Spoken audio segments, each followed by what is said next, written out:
I moved a lot growing up.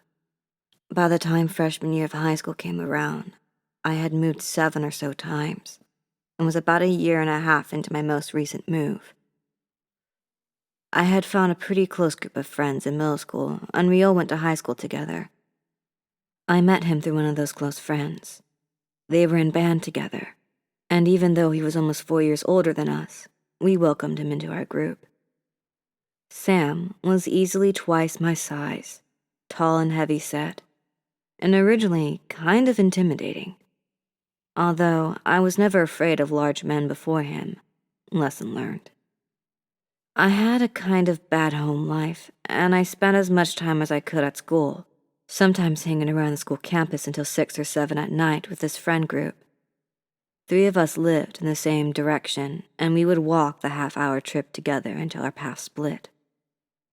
One slightly colder evening, Sam offered to walk me home since the others had gone home already. I just thought he was being a gentleman. He mentioned something from previous move when he lived in California. He didn't walk a friend home and something horrible happened. He left it at that, and I let him walk me home. We got a lot closer after that. We bonded over both living in California and exchanging numbers. He would message me late in the night about his depression and self-harm, and I just wanted to help. A few months later, he tried asking me out. It was this big romantic gesture. He learned a Disney song on the ukulele and sang to me in the cafeteria. But I was already dating someone, and when I turned him down, he got angry. A freaky, quiet, twitchy kind of angry. I felt so bad. I started seeing him everywhere. We were still friends, we still hung out in the same group, but I would pass him on the street walking somewhere, and a few minutes later, I'd see that he'd changed direction and had started to follow me. He would walk me to class by following me in passing periods at a distance.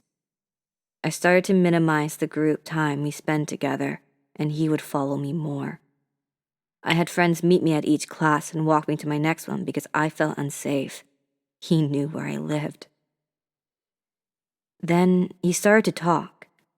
Not to me, but to mutual friends about that one girl in California who he tried to walk home. At first, she just shared my name, some crazy coincidence. Then, she had the same brown curly hair and blue eyes.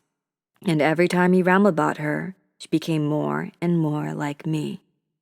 And then he said what happened. Over literal weeks, this fantasy evolved. They were walking home, and they were jumped by some guy with a knife.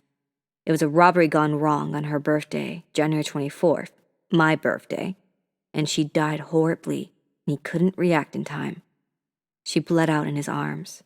Sarah, who has brown curly hair, blue eyes, my name, my birthday, and sounds just like me, bled out in his arms.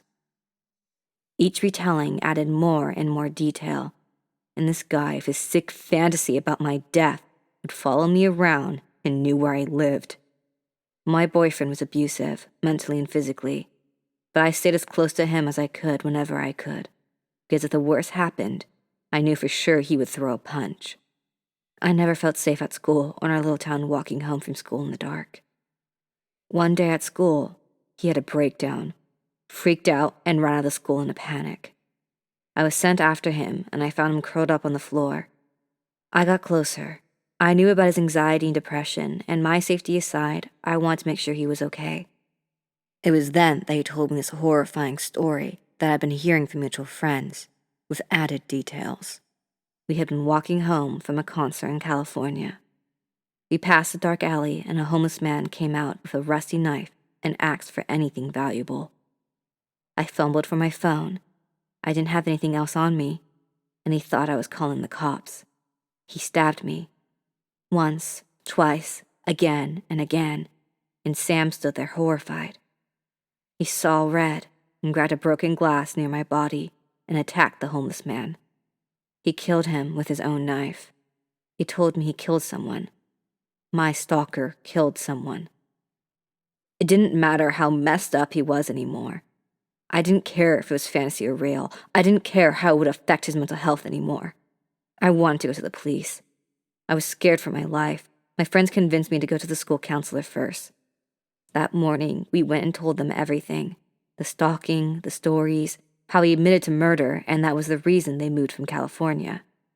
How I was afraid for my life and wanted to call the cops. The counselor didn't take us seriously. She went to the principal, and the principal, not a mental health expert, called Sam in to talk about the accusations. The principal then informed me that he did not think Sam had any kind of mental illness or that I was in any danger, and that was that. I had lost faith in adults, gave up on going to the police. I stayed with my friend, walking me in between classes, hiding behind my abusive boyfriend, and looking behind me every step of my walk home that year. The counselors ended up gaslighting us to the point where this all feels like a fever dream now, and I would think it was all made up if it weren't for my journal entries recording the events and my growing panic and the similar stories from my friend group. Just clarifying some confusion. I don't think anyone actually died in California. I think he's a pathological liar, and that he was so deep in a fantasy that he had convinced himself it was real. No, I wasn't physically hurt, but it was emotionally scarring, and the threat that he posed to me was 100% real. Hey, Sam, let's not meet again. Thank you all for watching. If you want to find the original stories or the voice actors that read them, the links are in the description down below. If you like this sort of content, we will be posting Mondays, Wednesdays, and Fridays. All of this is being done for free and by a small independent team, so be sure to show some love. I hope you all stay creepy, stay safe, and have a gay day.